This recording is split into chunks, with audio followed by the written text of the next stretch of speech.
Hey there, folks. Santee at the Arizona Ghost Raiders here. The OK Corral. Let's check it out.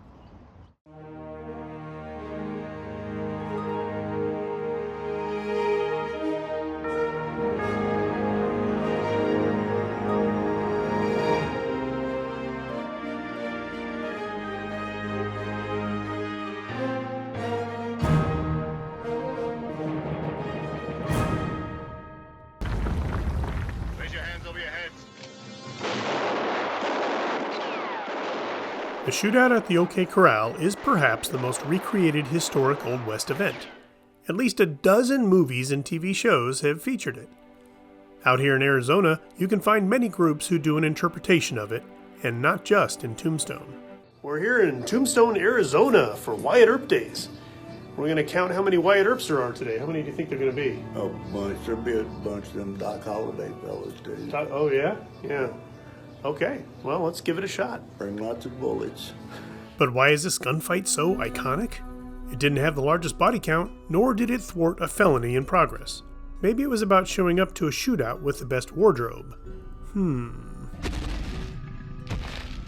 1931, author Stuart Lake wrote a biography called Wyatt Earp, Frontier Marshal, and made Wyatt an Old West idol. Wyatt Earp,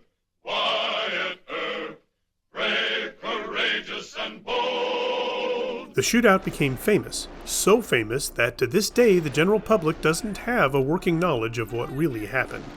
This is not a play-by-play OK Corral video, since History channels have been covering that for decades. Maybe this is more of a let's just deal with what we know video. Now, I'm well aware that these facts may bother some people, but try to remember that I'm going off the coroner's inquest with eyewitness testimony, so there's no need to get into another gunfight over it. You're not going to solve anything with a gun. Well, you'd be surprised things you can solve with a gun. I'm not surprised. No, we're not encouraging that. Stop it. The movies are great to watch and can fill in the blanks about the participants' personalities, but they are there to entertain us and aren't always factual. The Clantons and McClory brothers were rustlers, plain and simple. They were all part of a loosely organized gang of thieves and ne'er-do-wells that included outlaws like Pony Deal, Johnny Ringo, and Curly Bill Brocious. The Earps were no angels either, having history in running houses of prostitution and horse theft. However, law in the Old West was not always wearing a shining star. And this time, it's legal. Facts tell us that the Earps went to the McClory Ranch to retrieve stolen army mules and found the equines, plus a running iron that was used to change the brands on them. So that validates the gang's illegal activity. Due to a series of events, the Earps and the Cowboys developed a huge problem with each other. In fact, eyewitnesses testified that they heard the Cowboys threatening the lives of the Earps prior to the shootout. I've had about enough out of you, Clanton. You've done nothing all day but threaten me and my brothers.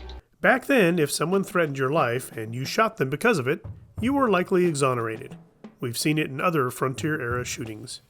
Other eyewitnesses say that on October 26, 1881, the Earps agreed to kill them all as they were walking down to the vacant lot on Fremont Street, right near the OK Corral. Let him have it. All right. So yeah, feud for fuels. Fools for feud. Fuel for a feud. There you go. The only trouble was the timing. The Clantons and McClorys were headed out of town. They were getting ready to saddle up when the Earps and Doc Holliday came around the corner. Billy Clanton and Frank McClory were packing iron, but Tom McClory, Billy Claiborne, and Ike Clanton were not. Sheriff Johnny Behan said he had disarmed them because of the city ordinance against carrying a firearm. Clearly, he had not. All the lawmen were armed. According to some testimony, they had their guns out already. Billy Claiborne stepped out of the way, not wanting to attend the black powder party. There was a command given by the Earps of throw up your hands. We're here to disarm you. Throw up your hands. And soon afterward, shots were fired. None of the witnesses can agree on who shot first. A few thought it was Doc Holliday and Morgan Earp simultaneously.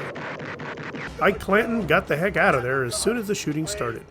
Less than a minute later, Virgil, Morgan, and Doc Holliday were bitten by bullets, and Billy Clanton and the McLaury brothers went to their narrow beds.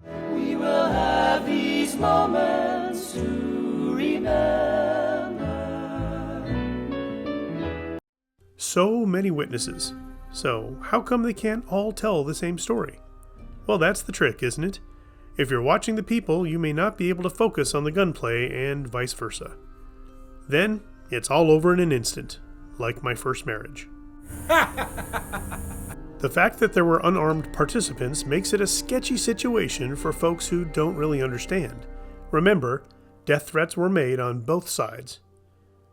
Does it justify killing? In the Wild West, it did. Some citizens in Tombstone thought it was outright murder. I bet the victims of the cowboys' illegal activities thought otherwise.